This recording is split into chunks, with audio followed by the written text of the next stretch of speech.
I'll take them down, use them at work. Good morning. It's Monday, December 17th, 2018. It's 9 a.m. This is the Muscatine County Board of Supervisors. I'd like to call the meeting to order. First is to review the agenda. Move to approve as presented. Motion by Jeff, second by Nathan. All in favor? Aye. Opposed? Motion passes. Next is receive comments from the public. Does anyone like to address the board on an item that is currently not on the agenda? Seeing no one come forward, we will move on to number 4. Discussion and possible action to approve claims dated December 17, 2018 in the amount of $326,449.51. Move to approve. Second. Motion by Jeff, second by Bob. All in favor? Aye. Opposed? Motion passes.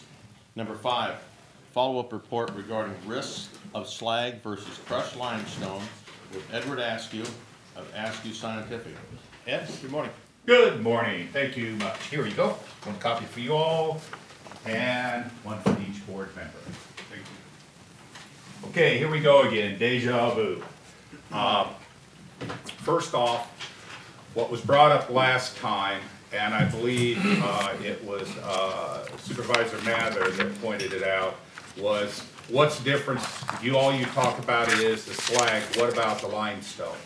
So what I did was I got an MSDS from the quarry, okay? So the company, what is that? That is Wendling, okay, from Wendling Quarries, I got their MSDS. Now that's in the appendices. There's a copy of that, and there's a copy of Harcross's SDS, which is the new term instead of MSDS, for their material. That's what we talked about the last time. And then what I did is I went through, and when there was a direct comparison, apples to apples, I compared the toxicity and the other concerns you would run across, slag versus limestone. So I'm going to quickly go over this, and then I believe Doug has some information to pass on to you also. So I'm just going to jump right into the table here that you see. That is a comparison table, and what I've done is I've compared limestone to slag, and then I put notes next to it. And the notes is, okay, is there something significant difference between the two? So we'll start off first with the LD50. That's lethal dose, 50% death. That means if you feed this at this concentration, 50% of the organisms will die. So if it's a smaller number, it's more toxic. It takes less of the material to kill them. So the LD50 for calcium carbonate, and here I have a little bottle of Tums, and there's 2 Tums. It's almost all calcium carbonate with a little bit of sweetener in it and such. We can use that for medicine. The slag, you can't. So already we're talking about, hey, we've got a toxicity problem to worry about, exposure. Now, you'll notice that's oral rat. You can't do LD50 studies on humans. So they did it with rats. They fed a set amount of rats, and this amount of rats died. In fact, in the Wendling MSDS, I couldn't even find the LD50. I had to go out and search it on the internet, multiple limestone companies, and the U.S. government for calcium carbonate. It's all the same number. And I've given you in the footnotes 2 of the web pages that I went to, limestone manufacturers. You can see that LD50 for limestone. The next thing is pH. We talked about pH.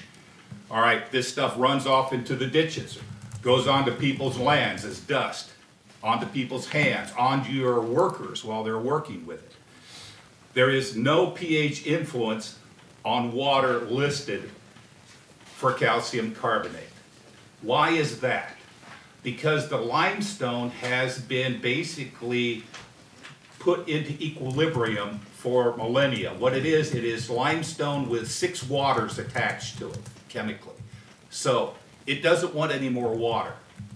Whereas you take the slag, which is heated up in a furnace, drives off all the water off of that solid material, It wants water. When it reacts with water, it relieves hydroxide behind, which is a base, which is raising the pH. That's why you have it. Now, you can take limestone and make it that way. That's called quicklime. And how do you make quicklime? You take limestone, you stick it in a nice big hot oven or furnace, you heat it up, you drive off all the water, and there you have it. But that's not what we're putting on our road. We're putting on slaked lime. We're putting on lime that is basically neutralized by sitting around for millennia in the ground. That's what we have. So we have very neutralized limestone, and we don't have neutralized slag. So we have a pH problem. Yes, sir. If I understand right, you're saying limestone, calcium carbonate limestone will not raise pH. It will not raise pH to 10 to 11. No, sir. You can put it in Tums, and it hits your acid, and it'll neutralize the acid in that, and it'll raise the pH in your stomach, but not to 10 to 11. It raises it back to the normal range that your stomach is happy with. How much slag is necessary to raise the pH from 10 to 11? I don't know. It says right there in their MSDS, unintended mixing with water can result in elevated pH, pH raised to 10 to 12 standard units. So it depends on how much water you have. What does unintended mean, do you know? Unintended means I didn't put it there for that reason of raising the pH. So if I take slag and unintendedly it goes into the ditch because you didn't want it to go to the ditch, right? You're not putting slag in the ditch. Or the dust goes onto people's properties, that's unintended. If, on the other hand, you say, I am going to adjust the pH of this soil out here like you do with lime, I'm going to adjust the pH, I'm going to put in less slag, I'm going to grind up and put that really fine slag dust out there, that's an intended use. So, what they're saying unintended is, you didn't mean for it to go there. Well, as I see, there's unintended and then there's unlikely. And Well, so what are we dealing with? I mean, unlikely means to say, hang on just a second. all right, So, if I put a rock on the ground, yes, I'm certainly maybe not intending for water to hit it, and that's not my intended use to irrigate the ditch or what have you. right, But that is certainly a reasonably foreseeable consequence of doing so. correct, Whereas someone dumping a whole bunch of it in, say, a pool, right. is probably an unintended, unforeseeable use. So, and the reason I'm making this distinction is because it has legal consequences in a lot of Right. cases. So, is this your parsing of individual language, or is there some sort of a legal significance to unintended versus unforeseeable? Well, now that's a good question. Unforeseeable means to say that I put it on the ground and I could not foresee it going to that ditch. So it's foreseeable that it would go in the It would be foreseeable, right? But I did not intend for it to go into that ditch. Well, now that's a question of why did you put it on the ground then? So I'll use the same argument I had to do in court when we talked about Clean Water Act violation, unintended. Well, we didn't intend for that sewage, or we didn't intend for that toxic material to get out into the waterways, sir. Well, now wait a moment, you didn't repair the pipe? Well, yes, sir, we didn't.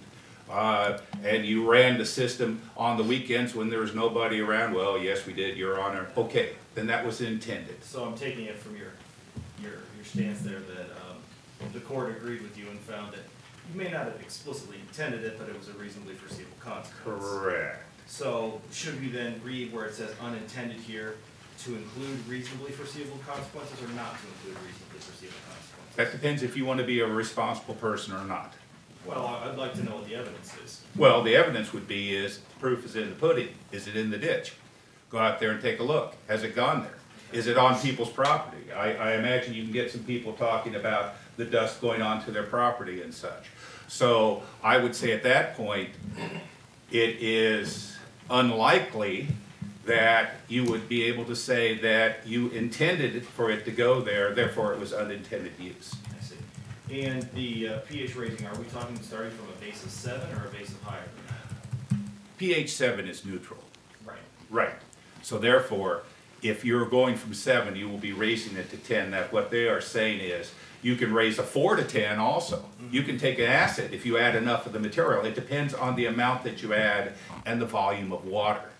So therefore, if you have a lot of dust and a light rain, you can have a much higher pH. So that same would apply to limestone, would it not? Actually, no, because limestone to a point will only go to its maximum ability to raise pH. Now, if it's already been slaked, it's not going to raise it much above 9. You go up on streams that are limestone bedded, let's say the Mokokota River, you will see a pH of 9.1 to 9.2 at the maximum. And Iowa's pH limitations for runoff are 9. pH for the water quality standards are 9. So that is in the Iowa Administrative Code. Now, if it is naturally occurring and it's 9.2 because you got a limestone bed, Iowa says, okay, it's naturally occurring, it's a limestone bed. If you add material that raises the pH unintendedly, then that's not naturally occurring. What is the natural pH of Muscatine County soils on average? I would have to go back to our database under our snapshots, but we found anywhere from 7.9 to 8.5. Now, you take the Cedar River, it depends on the time of the year, but you take things like Mud Creek and Mad Creek, they're fairly stable. They're in the 8s. Okay. And I could get you, if you wanted, we'd have to go back and look at the database from the Iowa Snapshot Water Quality Program, but I actually led the team in the really 2000s to go out and collect watershed samples in Muscatine County. Okay. And where has slag put a Muscatine County water pH? I don't know. We have to go out and check that. What we have done is we have set up a site to monitor what comes off of the slag piles at Harsco. And we're also requesting, of course, it has to go through a FISA because IDNR is refusing to provide the documentation. We've requested a stormwater pollution prevention plan from Harsco, which they're supposed to have, and which is referenced in DNR documents, but DNR can't find that document. So you don't have any evidence suggesting what the pH is currently in Muscatine County? right now, as of today, all I can give you is historical data, sir. No one is running the snapshot program anymore. Okay, so would it be your advice that everybody start testing their water? My advice for streams, for testing it, they can all join basically the, it's a now a not-for-profit program to test watersheds in their district, yes. Does that include pollutants from, say, biological runoff, manure spreading, hog lots as well? What do you mean, pH? No, this consortium or whatever, this nonprofit testing. It would be, if there is money in the, basically in the budget, they can do what is called E. coli fecal coliform testing. And when we did do it here in Muscatine County, we could see the direct impact of manure and illegally discharging septic tanks on the watershed. Plus, you go out on the Cedar River, which has nothing to do with Muscatine County per se. You go up on the northern edge and you measure it, and it's got a lot of bacteria in it also. So some of it's naturally occurring. Would you also advocate against the spreading of liquid manure on fields, particularly Oh in my field goodness. situations? I would say that you would look at the state rules at this time for manure application, and you would follow those. Would you say they're being followed in Muscatine County or not? I don't know. I can't say that at all. I would have to say you'd have to do, pass that question on to Iowa DNR. So, here's my concern. I've asked you last time when you were here, and I'm asking you this time, what evidence you have of any kind of contamination? You don't have any. Is that correct? What I have here is what the MSDS says. But I've asked you what Muscatine County is exhibiting, and you found none because you haven't conducted any tests For slag. for runoff from slag, for metals or pHs. No, we have not. Okay. So, my concern is this. Over a decade ago, and ever since the Iowa DNR and the national authorities have authorized this material as safe, okay? And I'm not an environmental scientist, and I don't think anyone here is an environmental scientist, and we're certainly not in any position to second guess the Iowa DNR. Now, you would have us do that if I understand correctly, is that correct? I would have you look at the MSDS, sir, and I would say that Iowa DNR has punted on this. Okay. So I would say, as a local government agency, that you show due diligence in reviewing the documentation that is unbiased. This is provided by the companies that produce the material. So if they find that there is a hazard and they recommend not to do something, to ignore that information, I believe is not showing the proper diligence as a government body. Now that's the truth. So I'm not making this up. It says don't do it. That comes from their MSDS. So if you want to if you want to question that, the person you should be talking to is Harsco, and tell them to remove it from the MSDS or SDS because it's preventing you from applying this to the roads. But you just said we have no evidence of any contamination. I am saying that if it says don't do it, obviously they have done some studies. Where does it say don't do it? It says, unintended mixing with water can result in elevated pH. Then it says, down accidental release measures, go down 2 lines. It says, avoid runoff into storm sewers and ditches. That's pretty clear, isn't it? I have a little bit to add, since we're concentrating so hard on the verbiage here. It says, unintended mixing with water can result in elevated pH. It says it does, it doesn't say it does result. It says it can result. So that brings me to my next question would be, how much concentrate would it take for it to result in elevated pH? And then, you know, I've tried doing fish aquariums before, and when I was younger, if you took rock off of the road to bed your fish aquarium with, it would raise the pH of that water and kill fish. You don't use limestone. So to me, that tells me that limestone can and does raise pH levels. I think it's the concentration, not necessarily, you know, if it's in high concentrate, then obviously it will raise it, and that dictates how much it raises it. Good point. Now, how much slag are you putting on the roads? We'll put the corollary back. If it depends on the concentration to adjust the pH, how much slag are you putting on the roads compared to how much is going into the ditch and what is the amount of water it's being exposed to? Now those are points that you have an engineer. You should be able to answer those. How many times does it release the toxins?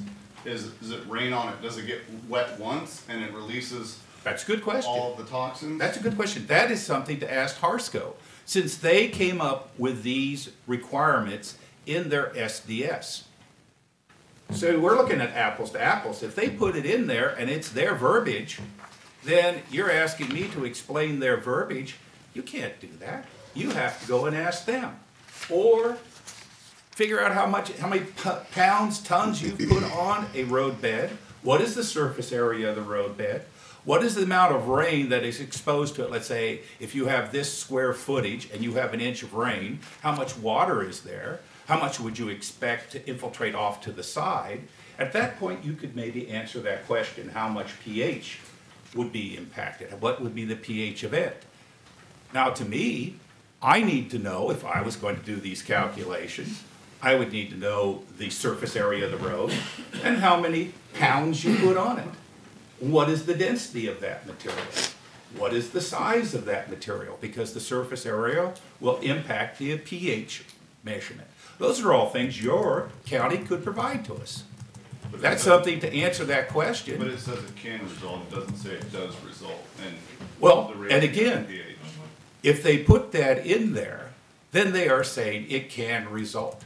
Now, you're asking me, tell me exactly when will it happen, and I'm giving you the reasons why you should give me the information to make those calculations. Then I can tell you if it can result. I bought a toaster the other day. Not really, but imagine I did. And on it, it says, don't use in the bathtub. Because You obviously, can obviously get electrocuted. some idiot at some point used a toaster in the bathtub. Now, because it can hurt you if you use it in the bathtub. So here's my concern. I have no evidence from you as to any kind of actual contamination. I have you saying this stuff's a bit icky, And in some concentration, it may be dangerous if it's used in a way that is unintended. Before, I think, a body such as this, that's composed of civilians and not environmental scientists, can second guess the government of Iowa, or the government of the United States, the government of every state that's approved this, I think we actually need to see some evidence somewhere of some contamination, but you don't have any. So, you know, mercury is a deadly poison, yet it's in a thermometer in my bathroom. Radiation is a deadly poison. Of course, you These are can't the buy hospitals. mercury The thermometers in question Iowa is, anymore, sir. how much? And you can't tell us that. At least I'm not hearing it. If you can give us that information as to how much is going to provide contamination, then I think we're all ears, but I don't see anything. I see you having some kind of problem with slag, and I don't get that, other than seeing that, oh gosh, this stuff is 3 times as toxic as limestone. Well, do you want us to use 3 times as much limestone? Well, that's a silly question. No, I don't think it is. Limestone is dustier.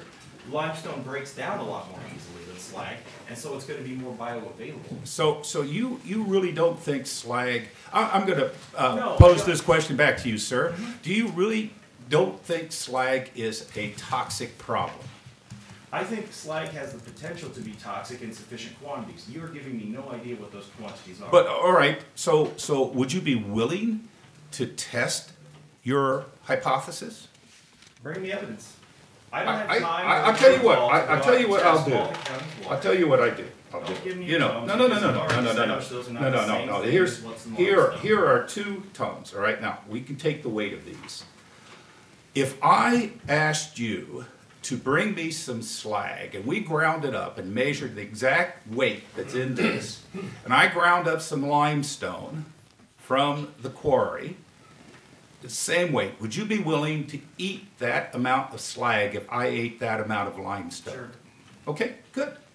Then we'll ask the county engineer to provide some slag. How about that, sir? Right over there. Okay, good. So you want to provide some, and we'll go and take care of that. I'll grind it up, and we'll invite the press to come and watch it happen. And why don't we grind up some cyanide that occurs naturally in the environment? Why don't we grind up some radioactive uranium that's used in glaze on plates? Why don't we grind up any number of poisons? The problem we're dealing with here. No, I'm asking No, just on the Edward. slag. No, come on. Edward. On the slag, Tell me how much is poisonous. I will You're the tell you, environmental let's scientist, let's test this assumption. I gave you the LD50 that says how many milligrams per kilogram body weight. That came from 3 toxicological studies for slag. Okay? So I don't need to tell you how much. It's That was in an print. ingestion weight, was it not? That was the oral ingestion. That's what I'm talking So about that's here. people- but you're talking primarily about runoff. Well, we were talking about runoff after we talked about the toxicity. I'm going down the different points of the MSDS. So if you want to argue each thing and then correlate it back to something else that does not apply to it, the toxicity has nothing to do with the pH. Are you worried about the contamination from someone eating slag? I am worried about the toxicity if it is ingested by livestock or by humans, dust. All right, now you were at the school board meeting, all right? And, you know, I heard some rather disparaging comments about myself afterwards, got relayed back to me. I'm not gonna count on those. What I'm pointing out, you want the children on the buses exposed to this dust? Do you? No. All right, well I don't then, want wait a them minute, you don't want them exposed to the I don't dust. want them exposed to background radiation from But- the sun. I don't want them exposed to anything. Background radiation from the sun? We might as well talk about asteroids hitting them from We might space. as well, because you've provided no evidence of Ah, I have provided the information from the MSDSs. If you have any problem with the scientific information on the MSDSs, you need to go and talk to the people who generated it. Now, you go talk to Harsco. I don't have a problem with their MSDS. You don't. I You don't have any someone problem with their telling us that toxicity? There's contamination. You don't have a That's problem with the something pH runoff? You don't seem to have a problem with anything. You want the slag. Why don't you just say, no matter what is said, you want to use That's a slag? foolish statement, because I don't care. You don't I don't care. care. I have You no don't vested care. interest, Then sir. why don't you quit using it? Because you have all these citizens Sir. that don't like it. I have no vested interest in slag. Wait a moment. You said you have no vested interest, No. but you're still going to continue to use it. I have told you that we need to know in what amounts it's safe and what amounts it's not. Are you saying in any? Now, wait a moment. What amount is Sir, safe you if let it me causes finish, I'll flat give you the same tires? courtesy. We haven't even talked about this. You're, as a courtesy? I will do you the same courtesy of allowing you to finish if you allow me to finish my question. Ah, you interrupted me multiple times, Okay. sir. You If sound we like are, I'm you're not- acting like we're in court. We're not in court. Okay. I'm a citizen, and I'm talking to the Board of Supervisors. Well, I you're was not here going as a through the citizen today, you're here as an environmental scientist. Ah, but I happen to live in this county, and just because I'm an environmental scientist, as a citizen, I'm bringing these points up. If I was here as an environmental scientist, you would have gotten a bill for my time. There's a And I difference. think maybe that's an avenue that we should go. And We then, might, but Chair, can I go for just a minute? yes. I feel like I'm in Congress. You know, Ed, I read down some of these statements, and I was involved with this board, most of them, some are new, but when we started using the product, it's our obligation and our position to utilize those agencies provided by us to the government that help protect the citizens of this county. And one of them is the IDNR. And according to the IDNR, you not only can use slag on roads, but it's one of their recommended uses. Now I look in here against, on your notes, and you look on the pH, you say slag violates state limits, pH runoff of wastewater. Well, maybe they do, but don't you see a little bit of conflict there? When we're going to an agency that's supposed to provide us with the authority and the information that we need to make those types of decisions? I mean, we talked about it before when you were here. They're kind of, they go against each other. They kind of conflict with each other. But that's all we have to work with. Ah, but the state always has that little caveat in there, must not violate state and federal regulations. Now, they put that in there. They say, yes, you may use slag as a gravel alternative, but it must not violate this, that, the other thing. Now, when I brought up the pH requirements to the people who wrote the NPDES permit for SSAB, which Harsco falls underneath, they said, oh, well, we'll review it the next permit cycle. That is important, but we'll review it the next permit cycle.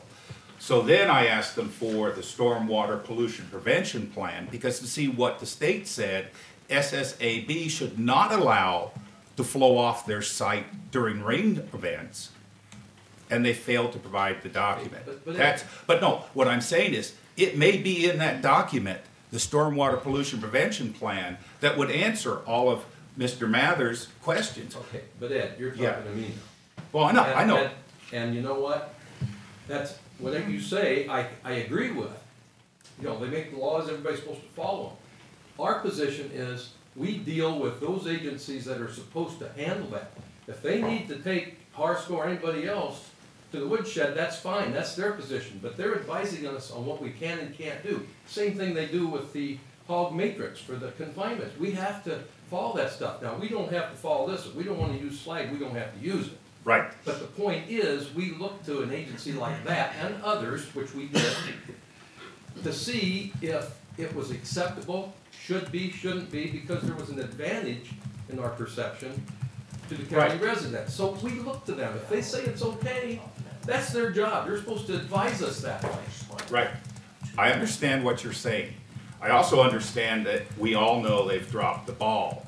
And what it comes back down to is, first off, let's take a step back. What started this whole thing? Basically, fugitive steel and metal product in the slag causing flat tires. We weren't here about the pH. We weren't here about the toxicity. We were here about the stinking flat tires and broken windshields. And that's what people are still upset about.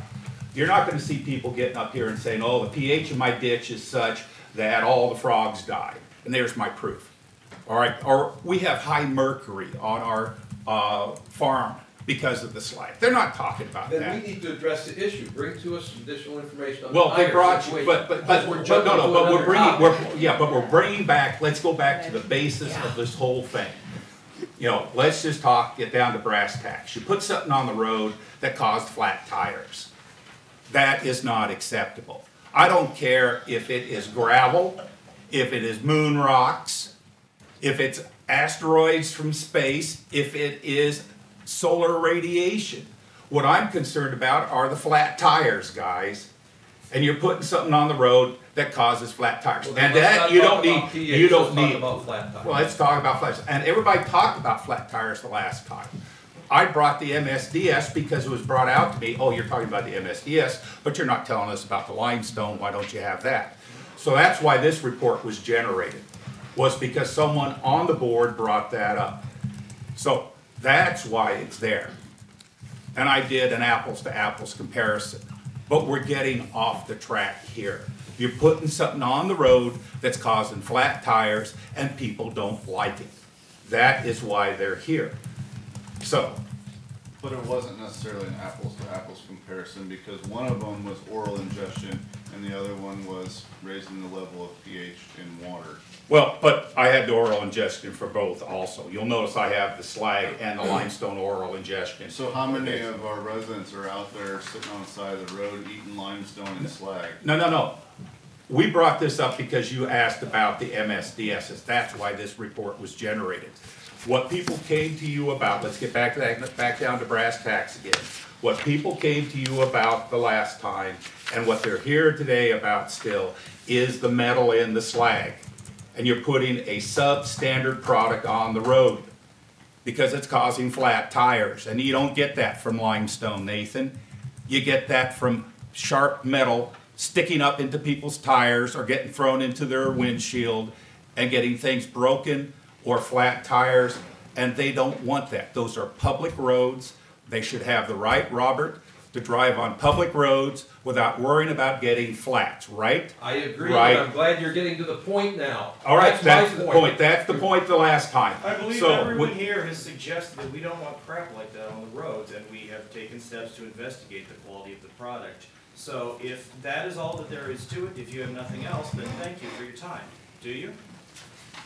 I don't know, guys, do I have anything else? Here's what I Do you would think like. I got to the point? Yes. All right, So we I want got to the crap off point. the roads? Quit putting Let's crap get on the crap off roads. Let's make sure, but if we can determine that the slag is not the source of the crap, then the slag's not the issue, right? If it were possible to determine that. Yes. Okay, but I don't know that for sure, and I don't think anyone here knows that for sure. I live on it. Okay, but how do you, sir, know that it comes from slag? Because it wasn't on my road before the slide. How do you know it doesn't on come my from road another when the source? slide I'm just went. asking, here's what I don't wanna do, I don't wanna spend a few extra $100,000 of the county's money and find out your folks are still getting flat tires. I think that would be a waste of everyone's time and money.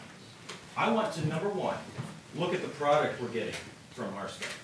I wanna look at it, and I wanna see, is there crap in it? Are there nails sticking out of it? Are there these giant metal shards that you showed us on that, and I can't remember which the lady brought that in. If that's in there, it's done, it's out, we're done with that product. It is in there. Okay, but I need to see that from what they're doing.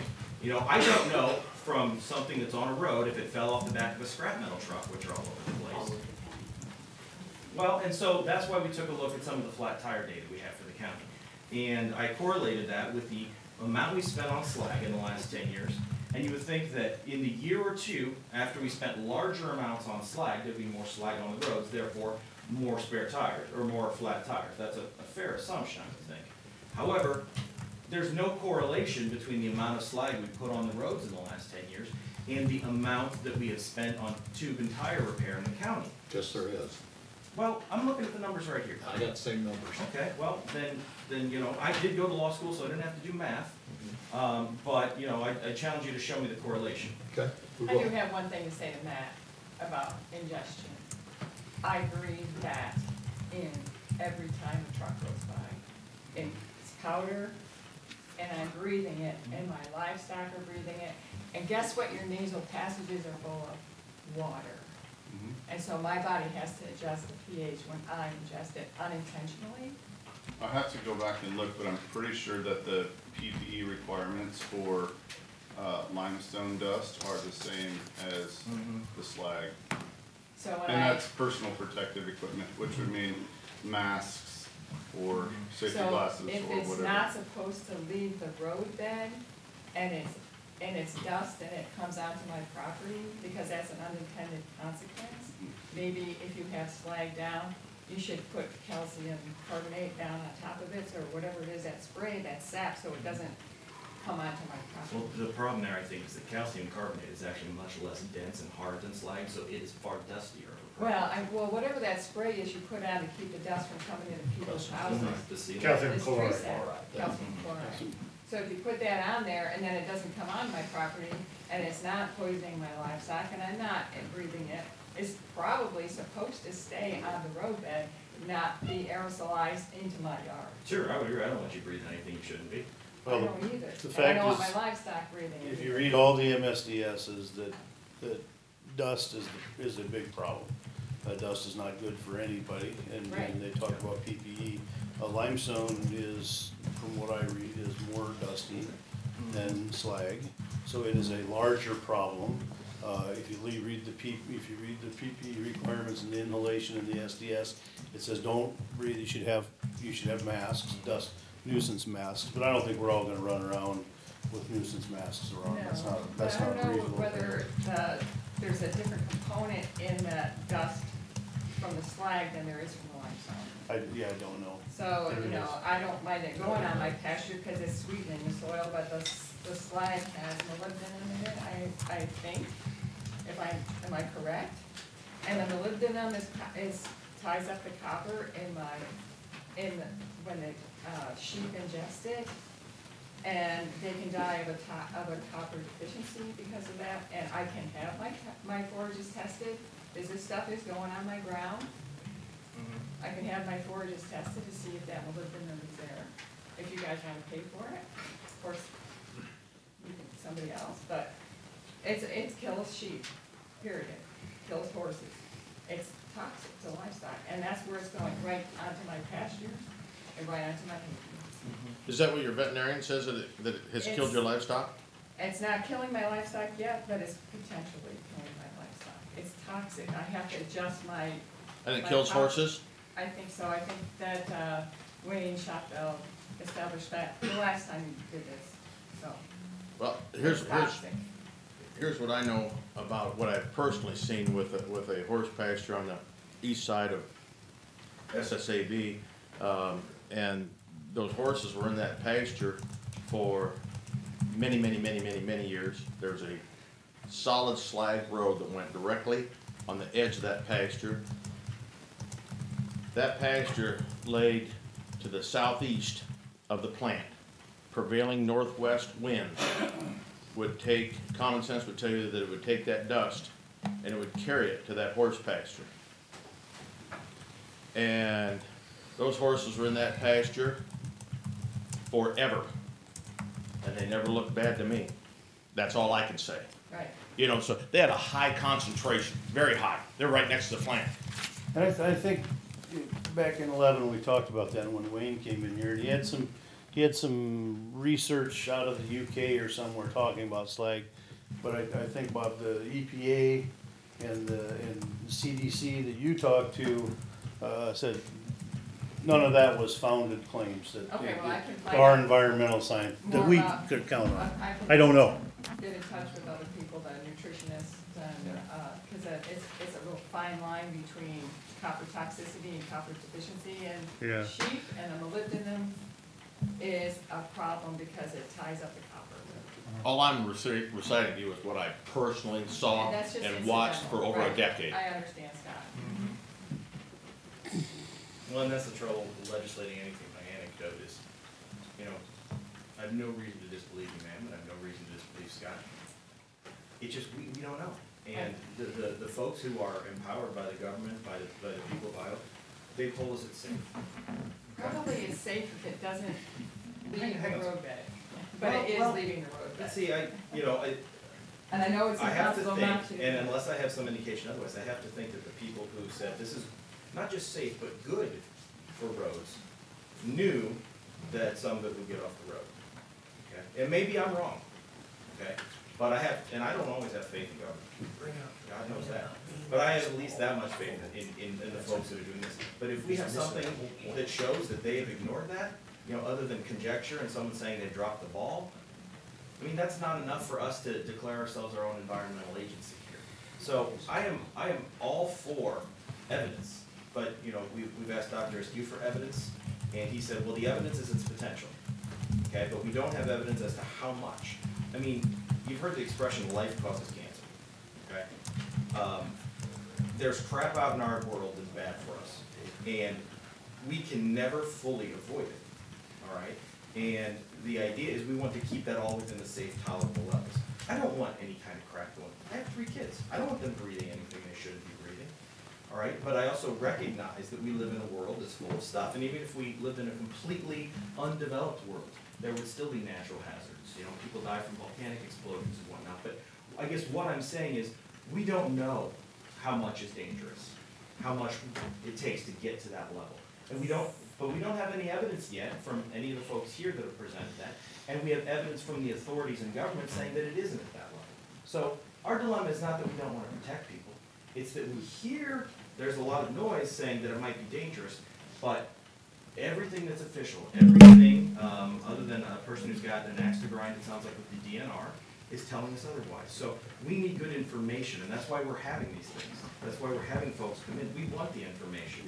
And I think a point too is that we utilize less than 10% of the product produced there on the county roads. So where's the other 90% going? If it truly is dangerous, should it be going anywhere? Shouldn't be going anywhere. And I think that's a question that has to be answered. That's another great question, I think, that I don't know the answer to. Well, we don't know that, but I do know it is aerosolized and it is coming on my property. It's just like, it don't live too far from the plant, you know? And the rule is, it can't leave the property. And it does. And so they've made some adjustments so that it doesn't, but it's not effective all the time. Sure. So, and then if that product is only okay if it stays on the roadbed and doesn't go in the air, and I don't even know what percentage, what's in the dust, and I don't even know how to test what's in that dust to find out what's coming into my lungs. It wouldn't be doing that if it was limestone. Limestone, I know what it is. In the back, sir, you have the floor. Gentlemen, I keep hearing you say that you keep quoting the government, we're relying on the government. I think that's a forensic mistake in itself. That's all we got. In most cases, I'm right with you, sir. Also keep bringing up the DNR, and DNR is not infallible. Nope. Wasn't that many years ago that they were promoting the new plant, and they even provided it was multiflora rose. Oh, God. Honeysuckle, Russian olive. They've imported buds that were supposed to be gonna eat aphids. And all those I just mentioned have turned out to be one horrendous, expensive mistake. So, Point made. I'm not a strong supporter of the DNR. They do a lot of good. They're capable of doing good if they can, but they make some serious mistakes. Well, and that's why we're open to the evidence. And we're still living with it. But they're not the only one. We checked with Atlanta, EPA, the federal government. They didn't have a problem with toxicity. And that's the same EPA that wants to ban dust. Yeah. I mean, talk about the impact that would have on the rural America. So I mean, I want to bring up one point. How many of us, for how many years, worked, used, and lived around asbestos, and nobody said a thing about it? It's great, it works well. Sure. What do they say about it today? How many $1 billion has that industry had to put in a fund to pay for this stuff? It was great then. But just or logically, citing a mistake someone's made in the past doesn't mean that this is a mistake. It means that there's certainly a possibility for the DNR. There's a possibility there. Are you willing to put the money up just in case? Well, there's a possibility they're wrong about wood. There's a possibility they're wrong about any number of things. Well, you're arguing from a legal standpoint. No, I'm arguing from They a argue logical standpoint. about asbestos too, and look how they lost. Sure, right. But what caused them to lose, number one, was the legal arguments, but number two, the evidence. Evidence is rampantly available that asbestos causes what mesothelioma and all those other things. That's why we're asking for evidence. Okay, if you're asking for the evidence, whose responsibility is it to pay for the studies? We don't even know what kind of studies you're looking for. And is You this? were asking about them. We've You were had the asking about the studies. studies. We had the studies provided to us, and we've used that information to make the decision that we've made. So if something's unsatisfactory about those studies, then we need to know what it is, and we need to know evidence showing that. So you're gonna sit there like blind ducks and say, there's no studies, we don't care about it. But But yet, there are, sir, there are studies, there are studies, but not to answer your questions. which is what? What you asked Ed, How much is toxic? yeah. Yeah, we have that information. And the vast majority, well, not, I don't know the vast majority, all the studies that we have reviewed show that it is not toxic in concentrations that occur when you put it on a roadway. What kind of roadway are you talking about? Gravel roadway where it's. Gravel road. where I it's think put if on you'll top. look in there, the studies where they're okaying it are when it's emulsified in asphalt. No, That's not true. no, sir. There are what, 17 or so approved uses for it, one of the first of which by the Iowa DNR and the EPA is as a road surfacing agent. Not And mixed. how is it applied? Put on top of the road. On top of the road, not mixed in with anything? I'll try and find the study here that we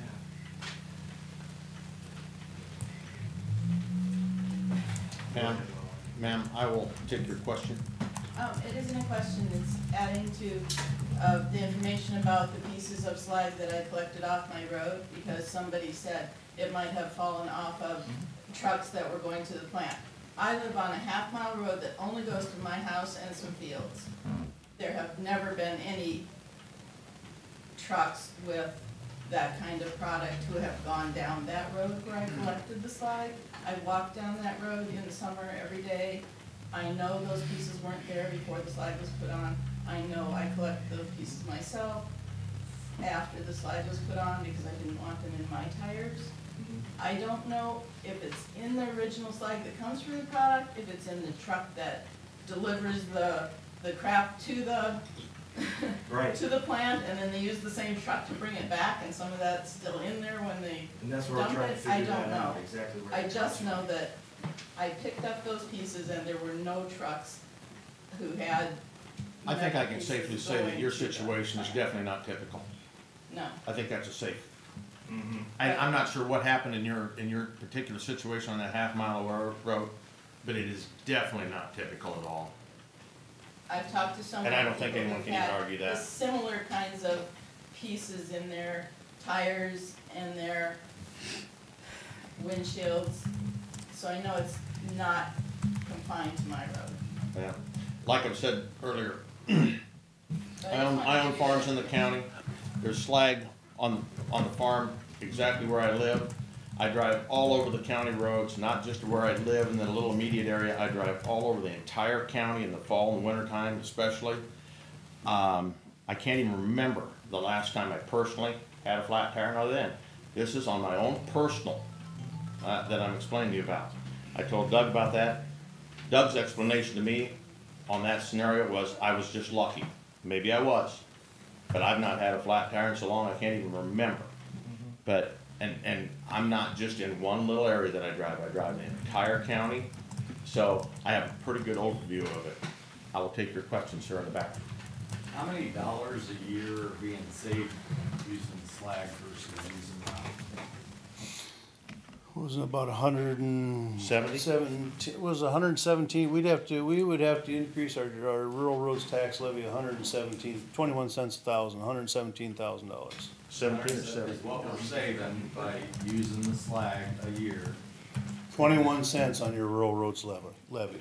Correct. So what I guess what I'm looking at is with, you know, the dust that migrates off the road. When I worked at the steel mill, I mean, when they said that there's less dust, the steel mill had dust control sprayed. What they put on their roads, slag. And when they melt the steel, by law, they actually have to vacuum the exhaust off of the melting steel, and the slag's just what floats to the top, takes the impurities out of the steel. They have to vacuum that out and run it through a bag house, because it has to be disposed of properly. That's North Star Steel. Or Dow, I believe, will be the same things. But It's 117, I bend over and pick up pennies, heads up, tails down, doesn't matter to me. But is $117,000 worth this? And the other thing too, the impression I wanna leave is slag, when it's a piece sitting on top of your desk, that's one thing. But when it, like this time of year, when it rains, the slag takes on moisture because it's porous. As soon as we get below freezing at night, and whether it's 28 degrees, 31 degrees, that fractures and splits it in two. When we started trucking, we probably spread 1,000 loads of slag a year, private citizens. We don't do 20 a year now. And the reason, the number one reason, is because they didn't feel like it was cheap, but they didn't feel like they were getting what they paid for. So between the fact of how it breaks itself down, naturally occurring, rain, freeze-thaw cycles, so we keep getting to a smaller, and it's 0 to 1 inch is what's being spread. So you can call that dust to 1 inch. For the fact that that product keeps continually breaking itself down every time there's a freeze-thaw cycle, the dust that migrates off of it, and that's the same dust that they have to capture, run through a bag house, and then dispose of properly. For the liability to the general public, and we're not all the same, but if you tell me I gotta spend 21 cents more a mile or something for my levy, for my tax levy, I'll do it. It's not worth the potential of what it could be. I have friends and relatives that work at the steel mill. They have to wear personal protective equipment when they're in there for breathing. And so I really don't, I think this is one of those things where maybe the buck could be better spent. And I understand the dust you're talking about on gravel, but at some point that we have to put something down in our gravel roads. But now we've entered into a sector where there's MSDSs on that. And I just don't know, I hope as a group, when you guys talk about this, I don't, raise my levy, I'll pay more. So, thank you for your consideration. Doug, I'll give you the floor. All right.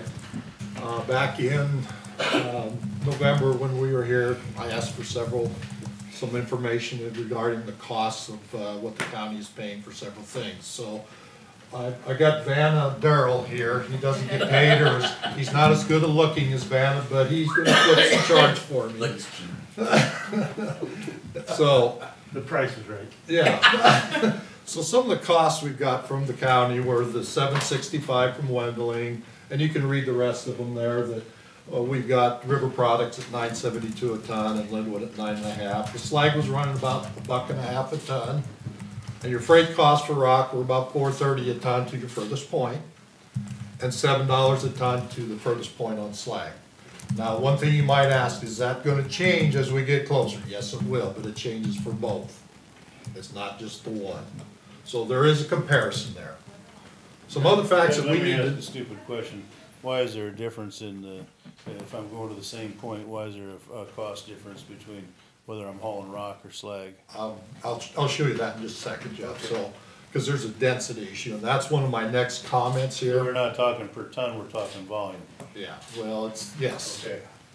That's exactly right. So Okay. I checked on 3/4 inch road rock, and it runs about 6.5. That's about what it would cost the county.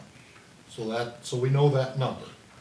So then we get into that density issue where road rock is about 1.4 ton per cubic yard, and slag density is 1.84 ton per cubic yard. And that's from the internet, and we all know everything is correct on the internet. So those are the numbers we got off the internet. So rock and slag are both spread on gravel roads based on volume. They're not spread based on tons per mile. Yeah, you end up with so many ton per mile, but they are spread based on the volume. So when you look at slag and rock, and when it's spread on the gravel roads by the volume, for every 3 loads of rock you put down, it takes 4 loads of slag, just because of the density issue. So you got about 25% more slag that has to be hauled in order to cover the same area. So you got a 25% increase. Okay, That's Doug, cover that same distance. I'm sorry, let me interject here. What you're referring to is if you're doing 100% rock or 100% slag, which of course that is not what is done, but go ahead. Even so, if you're mixing it, you still got that same issue, okay? So a calculation there is you take the $1.50 divided by 0.75. So that gets you a cost for the slag based on density only. So it gets you to $2 a ton already. So your cost of slag is coming up. So then we gotta add freight costs, because there is added freight because of the density. You can't haul as much, it takes more of the volume. So we gotta add that in. So you got $7 a ton, that's your slag freight cost. And you take the $4.30, which is the rock cost per ton. So you're gonna end up with about $2.70 a ton more for hauling slag than you do the rock, on the same distance, okay? Because of the densities you run in, it could add more. So that new slag cost for the county is $2 plus the $2.70, so you're up to $4.70 a ton. So you're up to $4.70 on your slag now. I'm not following your math, Doug. Get me back here. Where'd you come up with the $7 a ton? $7 I is your got cost $2. per I got my ton. material up at $2. Yeah, your cost for hauling your slag is $7 a ton to your furthest point. Okay, I thought that was based on the density. that is your cost. That's the cost you guys So you provided to took, us. you said if I got $4.30 a ton, you put my density in there twice. No, I've only put it in once. It's the first one, first calculation. This is strictly on your cost per ton for hauling, To the farthest point. to the farthest This point. is the And worst like I case said, scenario is what this is. well, This is it will worst vary case as you scenario. come back in too. They're both gonna come Oh, back you're in. doing it on a Ford truck, okay. Yep, per truck. Alright, I'm following you. Okay. So that new slag cost is up to $4.70 per ton. So the DNR requires that the slag be mixed at a 50-50 rate. And I don't know if you guys are aware of that, but I did find that out from the DNR. So when you start looking at, you put your new slag cost at $4.70 a ton, plus your Class A road rock at $7.65 a ton. So your new cost for 2 ton is $12.35 a ton, and that's for 2 ton. But So the you gotta Class A divide rock that is by already 2. there. What? The Class A rock is already there. Not always, No. not always. Where is it then? 'Cause You gotta bring it in. You gotta bring it in. So what's there? That's, sometimes they gotta bring rock in, sometimes they don't. Okay, but they've had to bring it in at some time. Okay? So that new cost per ton on the slag and the rock mix is now at $6.17.5 a ton. So follow where I'm at? You got $12.35 for 2 ton, but you only gotta figure a ton cost. So with the mixture, you're down at $6.17.5 a ton. Compared to your 3/4 inch road rock, which is 6 to 6.5. So I'd like to know where the savings is that you guys are posting about, that you think you've saved $1 million. It's not there, guys. It's not there, just on these calculations. Just on these calculations, that saving is not there. If you were using pure Class A rock, it would be $7.65 to $7.65 for the same amount, so $15.30, is that right?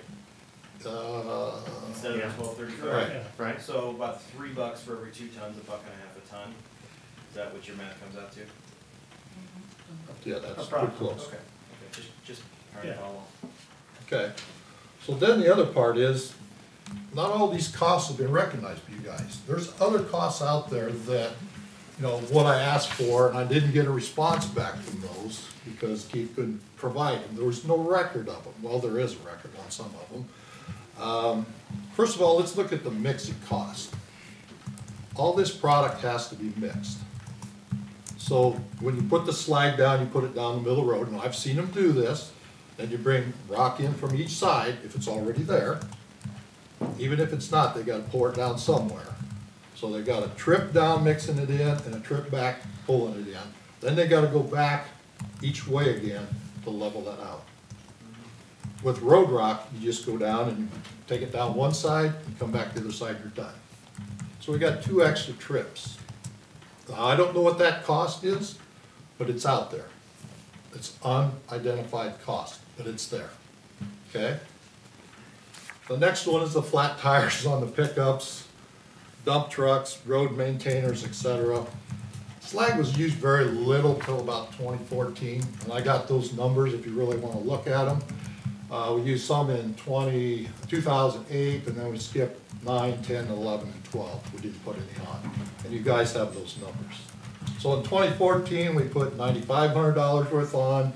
2015 was $4,400, almost $45,000 worth. And 2016 was almost $52,000. And 2017, we put about $64,000 on. So when I look at the engineer's tire and, yeah, go ahead. Sorry, I don't want to interrupt you, but can you give us your sources for for this? This came from the county itself. Okay. All right. All right. And you've got a copy of Yeah, that. these are the It's been numbers. emailed to you. Okay. So you have that. So these are the numbers that I'm showing you. So these are actual numbers that come out. So when you look at the fiscal year of 2016 to 2018, tire and tube repair, well, let me go back. 2014 to 16 was about 51,000. So that's kind of where we started putting the larger amounts of slag on. So it takes a little bit to start showing that wear on the tires and everything. So when you get to 2016 through 18, tire and tube repair were $71,000. That's a 36% increase. To me, that's significant. Yeah, tires and tubes have gone up some at that time, but that's a significant increase. That's one that you really need to look at. And if you want to know how I can figure some of that's happened, A1 Tire was out at my place, oh, it's probably been 2 or 3 weeks ago, and they were fixing a couple flat tires on a semi-trailer. And he says, well, my next place is going down to the county to fix tires. I was, oh, I see you down there quite a bit. He says, yeah, I'm down there weekly. I said, what are you down there fixing? He said, tires on trucks. And I said, what's causing the flat tires? He said, slag. That was his comment to me. And he fixes the tires weekly. The question about that, so I understand your numbers and I agree they're exactly from what the county engineer provided to you, but if you look for 2 years immediately before your numbers start, if you look at 2012 and 2013, the average cost of repairs was $98,000 before slag was used. I didn't see that much. 2011 to 2012 is $97,160. 2012 to 2013 is $100,208. In fact, if you look at all 10 years of the data provided, the two of the lowest, basically the 7th and 8th place years in terms of tire repair costs have been since we started using slag. The 2 highest years occurred before we started using slag. So I'm not saying you're wrong, I'm just saying your numbers are cherry picked. No, they're not cherry picked, because I don't see anything that shows 98,000. Come here, I'll show you. I've got the sheets right here. Okay. I've got it. So, 31,000 was the high. The question I would have, that it's, I mean, I saw the numbers and quite frankly, they're kind of meaningless because as we trade out, we've replaced a lot of graders, we've replaced a lot of trucks in our whole cycle of vehicles. With the number of vehicles we have in secondary roads, I couldn't guess what a reasonable number or what a baseline would be. Well, if you've been changing those out, you've got newer tires on. I it look should at, be look, happening I look at the repairs. data, and I actually am a math major, so I have a pretty good understanding of numbers, and I didn't see anything I would even start to run a correlation of this on. Well, Cause it didn't look like there was anything to me. well, it makes it, when I find out from, other people that we're having trouble with a lot of flats, it's telling me that something's going on. what did the school district tell you? We haven't got an answer back from them yet, okay? So, they're working on that for us, so I've talked to Dr. Reed. Well, I talked to Dr. Eby too. He wasn't aware that there was any large scale. I don't know that he's checked yet, or he was gonna check, so I don't know if he's got that done. Well, I want to say it was November 17th you met with him, and I think Yeah. he started to check, so I've been keeping in touch with him about it. Okay. I haven't heard anything. He may not have gotten back to you yet. but I Yeah, he expect hasn't, he will so I'm not aware of it yet, okay? The other thing is that the county has made calls to other truck companies to haul their rock because they've got flat tires on their trucks. So we're spending extra money on other things there that probably isn't realized. And that's through another company that told me this, so So there's wear and tear on the maintainer blades, the scarifier, the truck boxes and tires that isn't flats or repairs. And I can attest to the use of the tires because my own vehicle has dropped 25% on the amount of wear I get out of my tires. And I do travel the county because I do seed sales, so I'm seeing a lot of people in Muscatine County. So mine has dropped by 25%. I asked one of the maintainers about the scarifiers. You know, they can put those scarifiers down to loosen the rock and try to get holes filled in, things like that. He told me where the slag is, he can run that for 17 minutes and the teeth are gone on it. So what's that scarifier blade costing us? I don't know. It's another cost. It's an added cost. So I figured that up, 17 minutes is probably about 1.5 miles. And look at the miles that we cover. So you're saying every 1.5 miles the county's replacing the blade? The blade's gone, if they're using it. The scarifier. The scarifier part, not the blades, okay? There's a difference in this. Scarifier just has teeth on it that break it loose, okay? So then the other thing is there's personal protective equipment as required by the MSDS sheets. We'll get back into that. It is required. For limestone too. Yes, and we're not using it at all. So I want to summarize a little bit of what we talked about here. Slag is not saving the county any money, as we show by those numbers. I think it's probably even costing us money if we really get down to all the figures. You know, start adding these other little costs in there, I think it's costing us money. I don't think we're saving a dime. There are costs associated with slag that are not being considered. And that was the wear and tear on the equipment, the wear and tear on tires.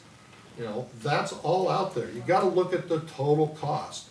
I think when you guys look at the cost, you're looking at the $1.50 compared to the $7.65 and say we're saving that much money. And that's not true. You gotta add these other costs in. It's total cost.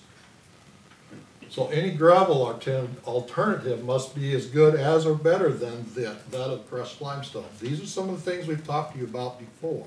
So I'm kind of summarizing everything that we've talked about. And we're not getting that with the slag. We're having lots of problems with it.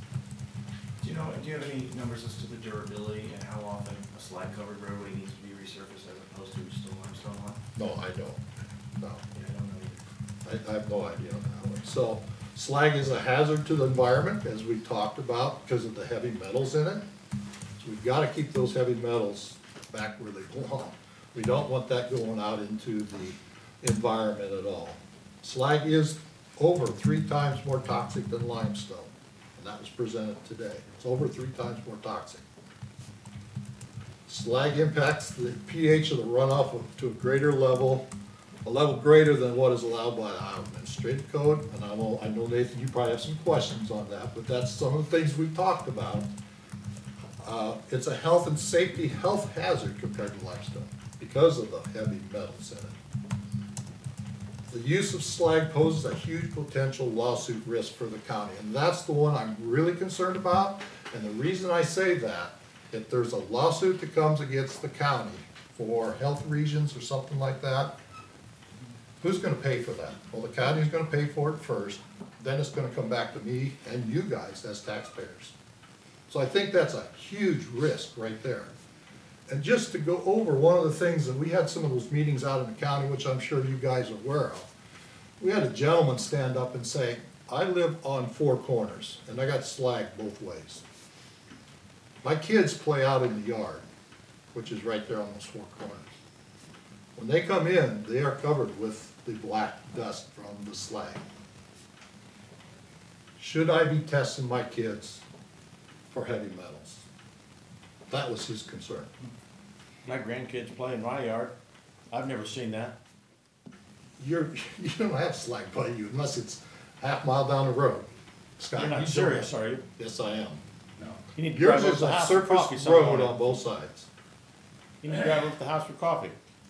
I So I know can you show live, you. Scott. You don't have enough slag, it's slowed down before they get to you. You don't have the dust that these other places do. So these are some of the things that are coming up. This guy's got a potential lawsuit against you right now, and I'm concerned about that lawsuit issue. it's important that we watch that. I've tried to find any lawsuits that have been filed on that basis. Are you None aware of yet. any? Yeah, it's potential, I said. Sure. So also, I've given you over 700 residents' signatures to stop the use of slag. Over 700. I want to ask you guys, who put you into your office as a supervisor? It's the residents. And they're asking you to stop. So today, I want to ask you as a board, to make a motion to suspend the use of slag because of the issues we talked about. I'm going to tell you right now, we're going to be coming back until we get the slag stopped.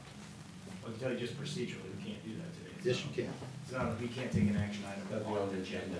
There have to just Okay, for I open expect it meetings to be law. on the agenda of the next meeting. So, what I'm asking, I guess, is, I hear a lot of concerns that people have, made, and it seems to me that there's various people making various, raising various concerns. One is, I guess, dust, one is water runoff, one is crap in the slag. Cost is one you're raising, and, you know, all indications I have show that slag lasts longer, so I don't think your numbers exactly, I don't have any way of knowing. We don't know how long it Yeah, lasts, that's exactly. true. So I don't know But it is how- breaking down all the time. Oh, sure, I mean, everything does. So, you know, I guess I don't have any feel for what the largest concerns are. I mean, hearing the environmental evidence, I haven't heard the environmental evidence, other than the stuff, if you eat a ton of it, can kill you. And if you let water run off the mountain of slag that is in a, collection area, then that might be a problem. I haven't, we don't have any evidence to suggest that it's a problem. We do have the studies by the governmental entities. Lack of faith in government certainly noted, and I share that in most cases. I wanna know if there's, nails and crap. If that's the problem, then we gotta get rid of it right Yeah, away. we've shown that. Sure, We've shown sure. that. Well, I know, but what I wanna know is, it's obviously not happening with every single load, or we'd have an insane amount. Is this an isolated case? Is this a case where somebody dropped a batch of crap in there and it went out in 1 or 2 loads? Is this something that happens on 20%, 50% of loads? Is this on every single load? I don't know. That's what I wanna find out. So, we need to, and I think we've taken steps to begin the quality control process, So what have you done there? We'd like to know what that's Well, being done. I think we're we've aware of asked that. about, how we can control that, and these things, people take time, especially around the holidays. I don't know exactly where that stands today. But I wanna go out there and I wanna see what they're loading on the trucks. Okay, that's my goal to do. Wouldn't hurt if the board, you've done this before, to the road. Yeah. Find out to some of these spots that are earmarked as being trouble spots, or areas where heavier amounts are put on, and visually look at it, touch it, handle it, look around, see what we got. Take a Nothing wrong magnet with that. with you. Take a magnet with Sure. you. Go along the road and take a magnet and see what you pull up. And if it looks like slag, you saw pictures of it, then you know it's not something that's a figment of somebody's imagination. Scott Eichelberger takes his grinder mixer down the road from his place to his dad's place. He has to wipe the dust, the metal dust off of his magnets before he starts grinding again. Sure. That's in about, what, a half mile, a mile? Yeah. And I don't doubt anybody's making any, I don't believe anybody's making anything up. We need to know, exactly the magnitude of the problem, and, certainly appreciate you bringing this evidence before us. Can we get that analyzed, that stuff that Scott's wiping off his magnets? I've got a sample right over there that was picked up by a magnet, so it does have metal in it. That's that sample I got over there, so, that I presented you the first time. Once again, I'm breathing it in because I live right by Scott. So metal dust is probably what's on the roof of my vehicles and on my house and everything else. And I've got a metal roof and it's covered with black stuff. But I also live by the fly ash dump. Maybe it should be a county issue, not a city issue. Maybe it's both. Well, that may well be beyond our control, our purview, unfortunately. Well, I know you can't do anything Fly about ash. fly ash, but you can do something about the slime. Well, and then, you know, and that's the other question, is how much of it, if it is a fly ash and slag problem, how do we figure out how much? Well, what he's picking up with his magnet is not from the fly ash, Probably not. but he is my neighbor. Sure. His grinder mixer's going across the road from me. So to me, the biggest concern we have is the quality control on the product, right? And that's what we're running now, right? That's one of them. Yeah, we don't have the wherewithal, we don't have the time, we don't have the expertise to run out and be environmental testers. Okay, that's what we rely on environmental agencies for. So, you know, and frankly, if we asked everybody who lives near a road that has slag on it to start testing their water runoff, they might not like what they find, you know. That's why I asked Dr. Eskew about, you know, manure, because, you know, certainly in enough quantities, manure is an incredible biohazard. I don't think anybody wants to stop putting manure on fields, or, you know, lessen the productivity of our agriculture. So we have to balance all these things. And right now, yeah, I mean, we are having these meetings because of the 700 people. We appreciate their interaction with government. It's essential, and I'm thrilled that there is that much interest. It's incumbent upon us to analyze all the information, not just the information that comes from one side, as telling or you know, conclusive or inconclusive as that might be. So what I can promise you for my part, and I only speak as 1 of 5 people, that we're going to continue to investigate this. And if it turns out there's a health hazard that we can credibly document, then it's gone in my mind. If it turns out that the product we're getting is destroying people's tires, it's gone in my mind. I just don't have that information to conclude that yet. Do you want us to start bringing you some of the repairs and the costs so that we can submit those bills to you? I We're don't know glad if that to do would that. prove. It is if you bring a piece of slag that was pulled out of the tire. Sure, sure, if we can. Or out of the windshield. If you pull a piece of slag and we can somehow link and find that it came from a Harsco pile, then absolutely. Well, anything that's One on the thing road that you is harsh. said is that you travel all over the county, Mhm. and one thing that Jeff said earlier, and I was gonna bring up, is the county, puts less than 10% of Harsco's product, uses less than 10%. There are far more private county residences and residents that are using this on their driveways, their farm drives, than there is on county roads. So you travel all over the county and to all these different farmers. Am I seeing the slag on the farms? No, Really? I'm not.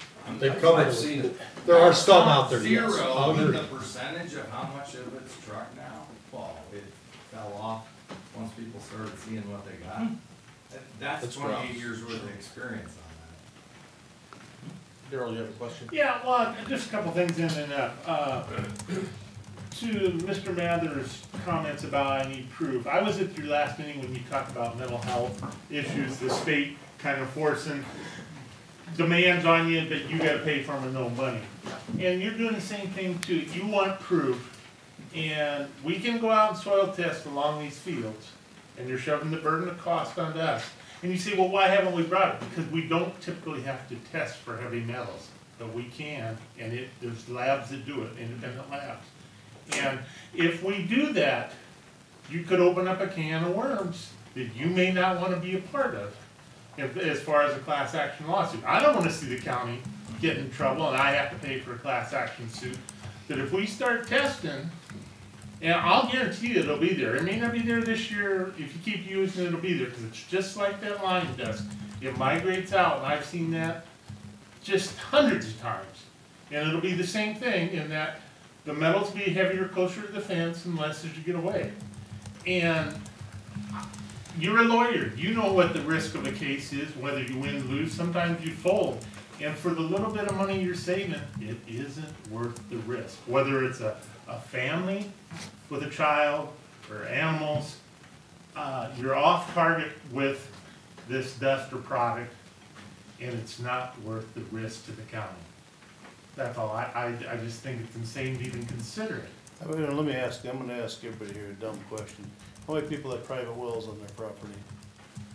Lots, yeah. How many get them tested annually? About a third of people. It's good, great for you. How many know you can do that for Eric? I think it's free. It's free.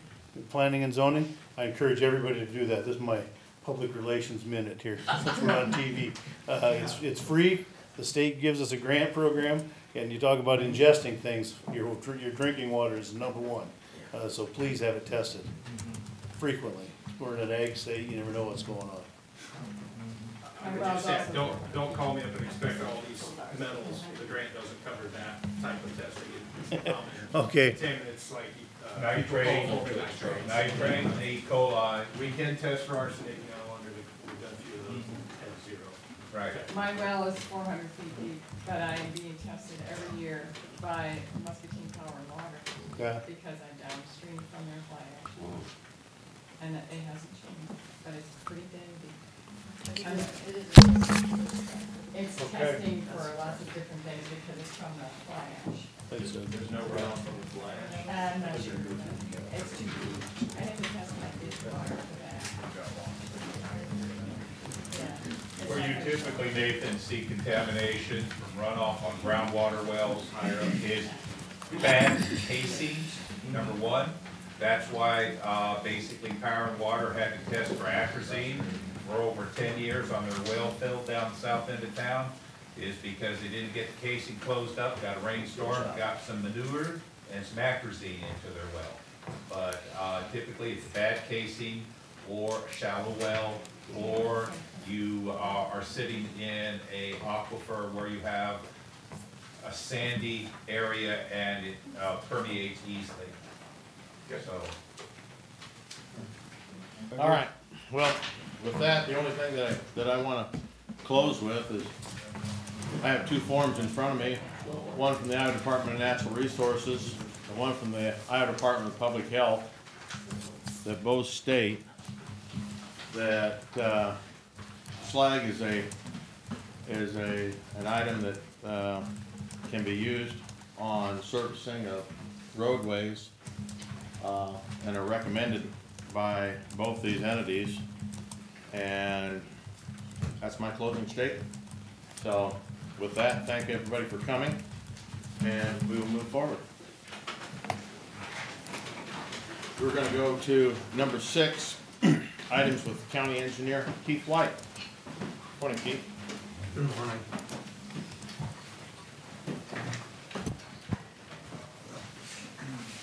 We have 2 utility permits today. The first one is from CenturyLink of Bettendorf, Iowa. And they are placing a fiber optic cable, well, slight bit on Highway 22, which is the DOT permit. And then along Zachary Avenue from Highway 22 to Stagecoach Lane. To serve a customer located at 1770 Bill Sharp Boulevard. That's the first one. The second one is from Aureon, and that's AUREON, Network Service out of West Des Moines, Iowa. And they're placing a conduit with an arbored fiber cable. And they are going well, they're actually, I think, starting over by 61, running on 41st Street in the city. Then when they cross into the county, near the railroad tracks there, so from the Muscatine city limits east to Stewart Road. That's the 2 we have. Lots of fiber going in. I'll move to approve. Second. Motion by Jeff, second by Matt. All in favor? Aye. Opposed? Motion passes. Keith, are we still seeing the volume of the fiber for this broadband initiative still? Is that still underway, or is it calming down? I'd say it's in maybe a little bit of a lull right now, but I don't think it's slowing down. I haven't heard much out of Liberty Communications. Are they still working on their initiative, or? Well, I think they're, again, construction-wise, they're paused for the winter, but yeah, they've been at it. I said they were a contrast with some of the others that they've been pretty responsible with what they're doing, what their contractor is doing. Yeah, good, okay, thank you. Yep. Projects update, Keith? Not a lot of change. The construction is pretty well done for the season. Of note, on the G28 project, we've got our appraisals back and then they have to be reviewed. We used to use Dale McRae, who is no longer available or in the area, to my knowledge. So we're probably gonna have to hire, again, somebody from Des Moines or Minneapolis or somewhere to review those. But that's required by proper acquisition of these type of parcels, so it may slow us down. And then,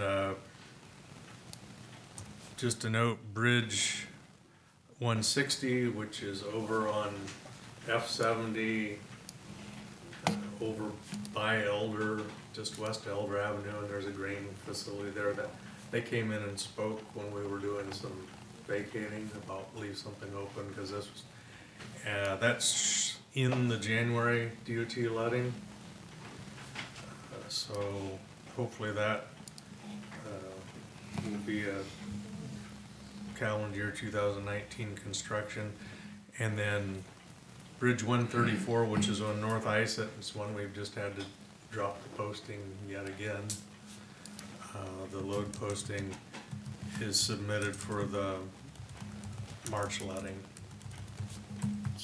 Not every box is not checked yet, but that should be in the March DOT letting.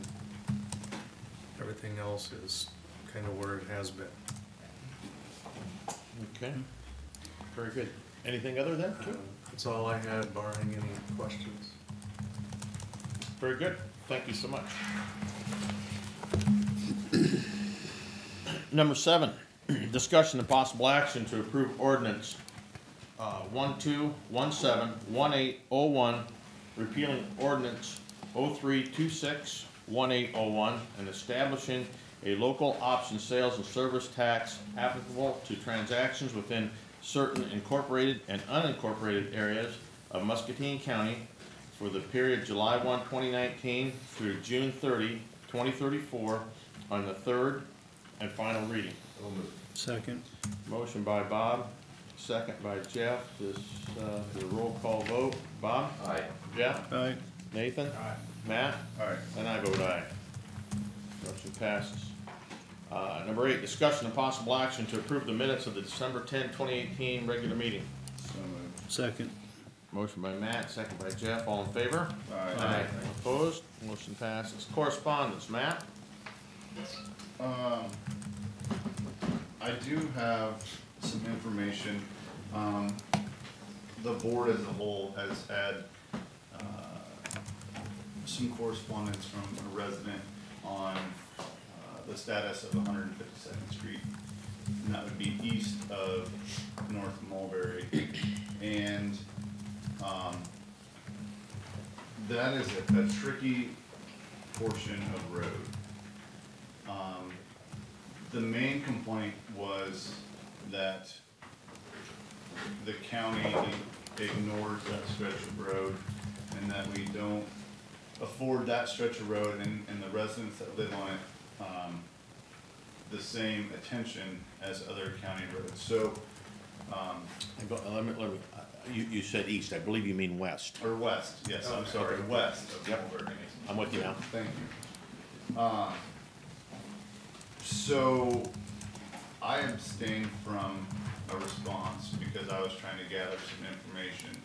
And I did get all the information that I wanted last Friday.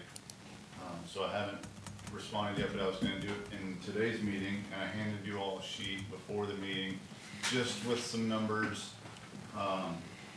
And what these numbers reflect are what we've spent and also the amount of material and blade work that we've done on that stretch of road.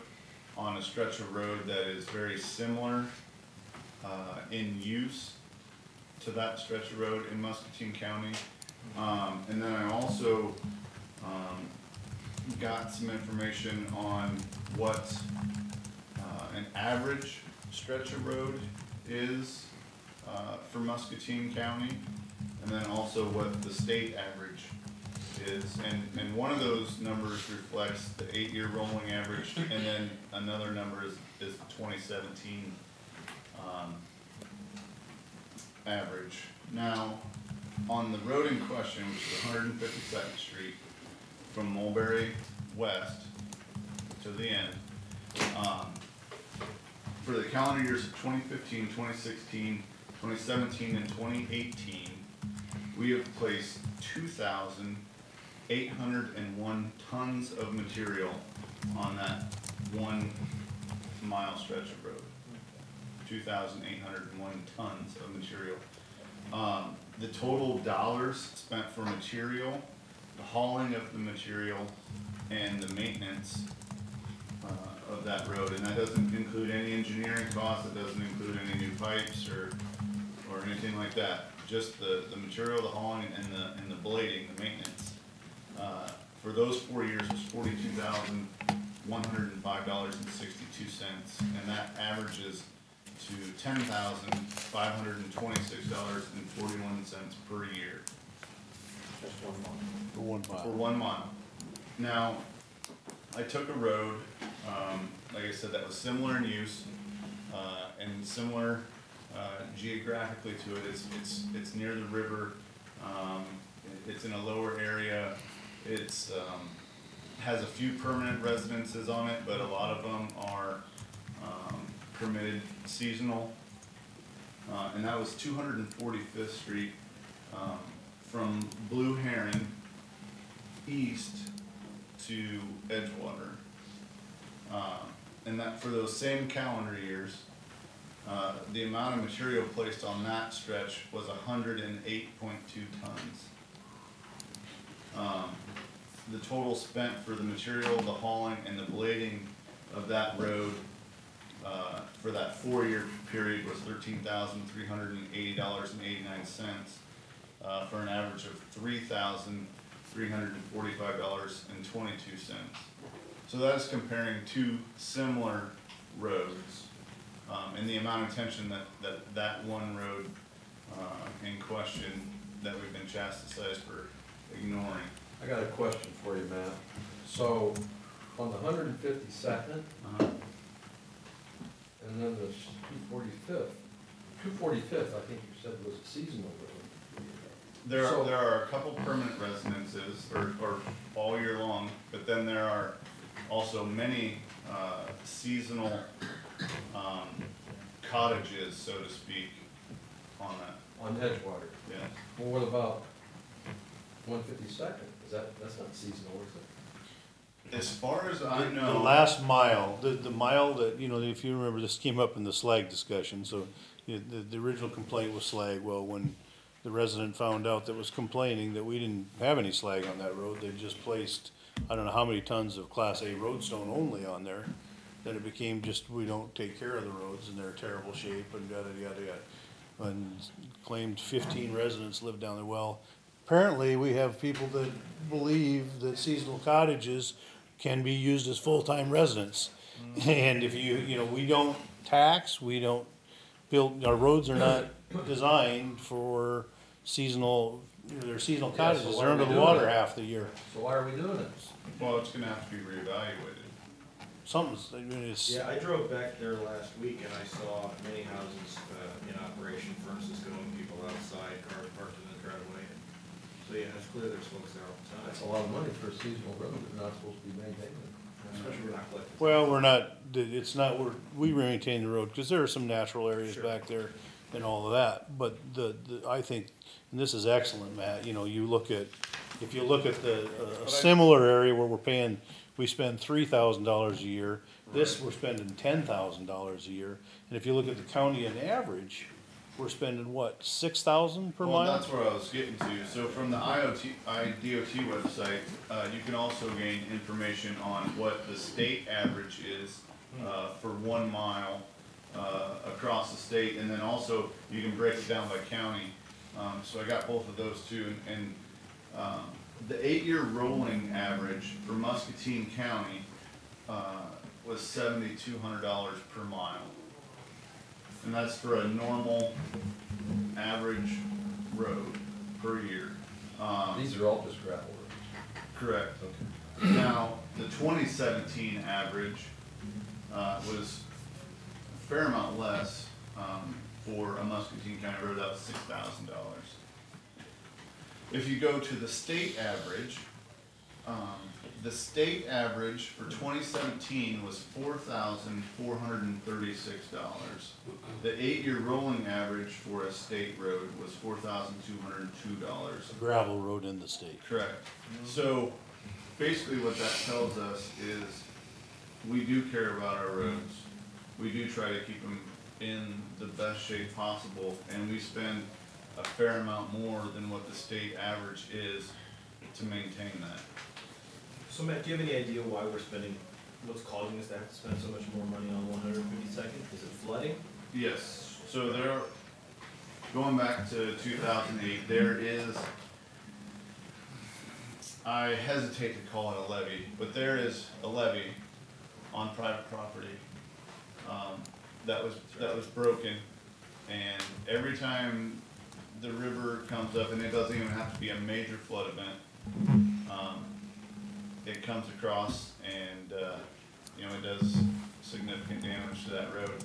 And as soon as the water recedes and we're able to do work out there, we do.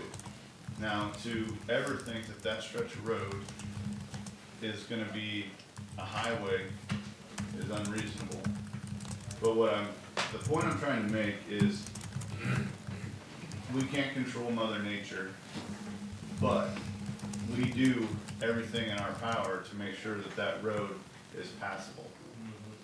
And if you drive according to the road conditions, you will be just fine. I think the comparison that you used is spot on.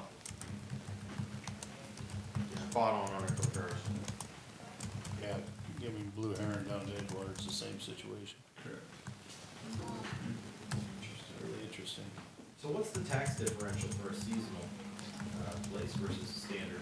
I didn't go that far because I didn't, If that you- wasn't the question that was asked. Sure, me, no, but I'm just curious. But I just wanted to bring that up, that there was only 1 or 2 permanent, or tax permanent residences on that stretch, same as Edgewater, but there are far more seasonal residences down there. Sure. Yeah, if you look at, Nathan, because I kind of looked at this area, and after we got to these concerns, I said, okay, so what's, because this is one of the things that's bothered me for years, because we have a number of areas where we have people living in situations, it's not always just like this, but similar to this, where you have unincorporated townships, or you have areas out in the county where you may have, for whatever reason, there's these groups of homes, and probably were never properly zoned, or probably before zoning rules. They aren't subdivisions, and they're expecting roads to be, you know, like the road in front of my house, you know, and I live in the city and I pay a lot more in taxes for the road in front of my house, and it's nice and smooth and paved. It's not a, you know, agricultural use kind of road, and so the question is, you know, if we're given the service and they demand that service, you know, should we be looking at, Matt, you know, I think we talked about that over time, Leslie, is, are there taxation methods where we could do, to where we could get, it's not fair to the farm economy to go out there and support my seasonal cottage, just not fair. It's, if we have seasonal cottages, they ought to be towing the load for the road into their place. There is one difference in those 2 roads that I want to point out, and that difference is there is some county ground on that road between the road and the river that is public hunting. As far as the use of that public hunting, I don't have a total count, But it's not significant enough to make, a 30% increase in the amount of time, material, for that road.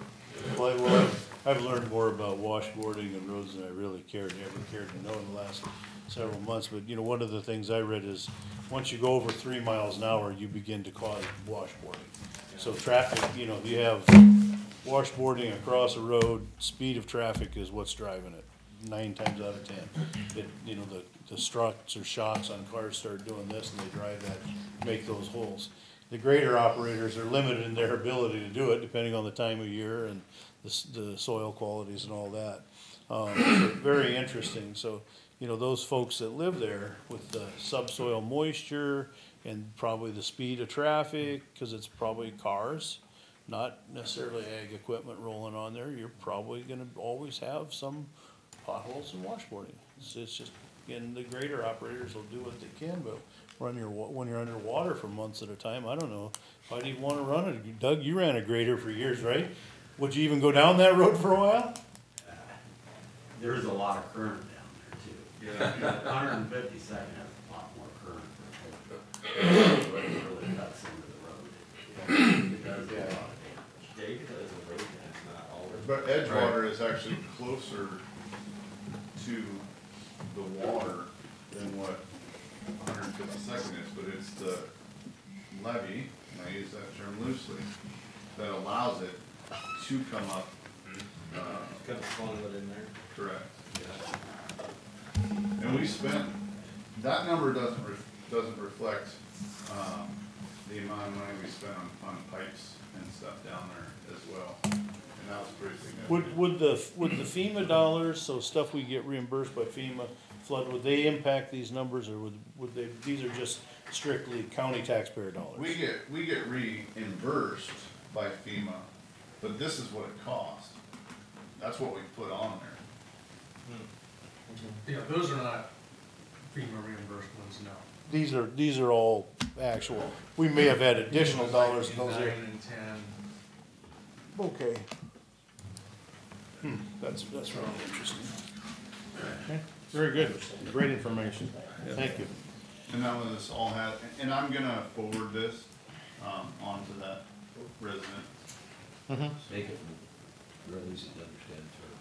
Well, it'll be, very similarly put to what I showed you here, and it's all written out pretty plain. So I'm writing that mile of road off as not slag related, since we know it's, Right. one, it's gravel and it has not had any slag placed on it. And two, it looks like we're putting plenty of rock on the road. It's just the road.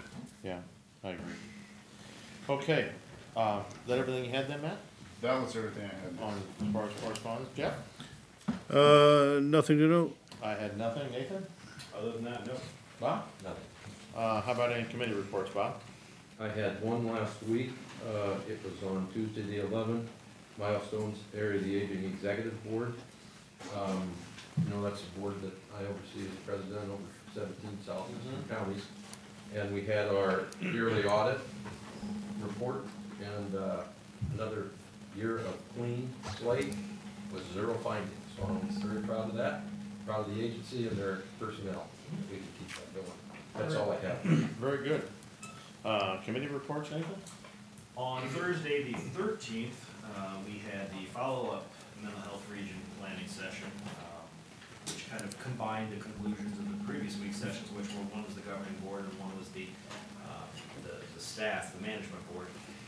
And basically we identified challenges, priorities going forward. One of the, there's a lot of what we talked about is stuff I wax on about every single meeting, so I won't worry about the same old funding stuff. But one of the challenges that we face is attracting qualified mental health professionals to the region. And so we were discussing opportunities that might present themselves there. And one I think that bears further study is the possibility of tuition credits or reimbursement for folks who choose to stay in practice here for some amount of time. I mean, that would significantly lower our costs if we could attract more people and keep them. Not just because we have folks in the region, but because we could hopefully avoid having to send people out of the region, So that was one thing we looked at, as well as a list of other things. I think Kathy will be forwarding the final document that will be up for approval either this afternoon or our next session in January. Okay. Very good. I had nothing. Jeff, you have any committee reports? Yes, they had We Lead meeting on Friday, whatever date that was, the 14th. Okay. Matt, anything? Not No? much. All right. Very good. Next is receive information from county employees. Do we have any other county employees that need to address the board? Not seeing anyone. Number 12, items with the administration office. First is review the health/dental fund balance as of November 30, 2018. The spreadsheet was in your packet. Really not a whole lot to note. Our fund balance has dropped a little, but we're still in pretty good shape. Okay, okay. Any questions on that, board? Everything's good? When are we gonna, Nancy, when will we do our review with Wellmark for next year's? We typically get preliminary numbers, so we have something to discuss. We typically get those in February. So we won't have them until after we set budget? That typically, that's just how that works because we run on a fiscal year. Yeah. Okay. Anything other, Nancy? Just a reminder that after the board meeting's over, we have a farewell open house scheduled for Matt and Bob. Okay. And people are invited to stay and have cookies and coffee or water. Sure. And with that, I would like to thank these two gentlemen, Robert and Matt, both in serving the county. And we'd like to present a plaque for 8 years on the board, Bob. And Matt, for 4 years on the board. And thank you for your service to the community. I'd like to make a comment to the Yes. public if I could. Yes. The first thing I want to address with the public is beyond what some of the recent meetings regarding slag and other things that seem like it's a volatile situation and interaction with the board, I want to assure the county residents, all the residents, city, smaller towns, farmers, everybody, that this board has probably been one of the highest quality boards I've ever served with. They're very educated, very familiar with what the jobs are, and very dedicated to the residents of this county. They performed way above and beyond. And then, when it comes to the staff of the county, excellent. I'm sure we have issues sometimes with some of the workers in the county and that, but when you look at what we do, how we do it, what we're responsible for, the workers of this county are excellent and serve the residents to the very best and highest of their ability. And I've been very proud to be associated with everybody, and it's worked out really well.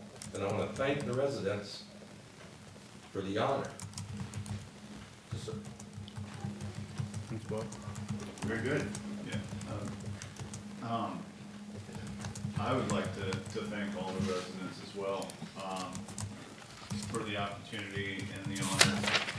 One thing that I guess in the last 4 years that I'm probably the most proud of is, when I ran, I'm not a politician, and I said that I would never let politics play a role in any decision that I made here. And to my knowledge, unless somebody else can find it, that never happened. I always took the majority into consideration when I made a decision,